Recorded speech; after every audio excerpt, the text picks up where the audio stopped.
This morning, the legal standoff over the future of a Maryland immigrant mistakenly deported to a notorious prison in El Salvador is escalating. El Salvador's president, Nayib Bukele, at the White House yesterday refused to return Kilmar Abrego Garcia to the United States. How can I return him to the United States? Like I smuggle him into the United States, or what do I do? Of course, I'm not going to do it.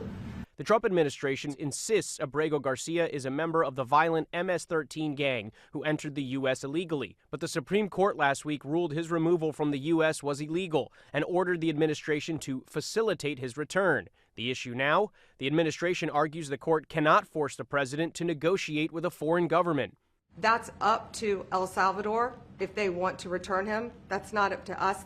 Abrego Garcia's lawyer insists the U.S. government does have the ability to bring his client home. What we're asking is exactly what the Supreme Court told him. Let's facilitate his return.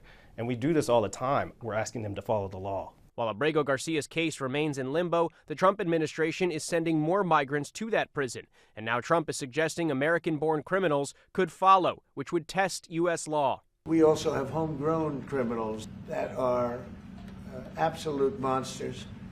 I'd like to include them in the group of people to get them out of the country, but you'll have to be looking at the laws on that. Before reporters and cameras were allowed into the Oval Office, a member of the Salvadoran delegation was live streaming, and Trump can be heard on that live stream saying, quote, homegrowns are next. The homegrown, suggesting Bukele needs to build about 5 more prisons. Under President Bukele, El Salvador declared an emergency in 2022, allowing for mass arrests with no due process.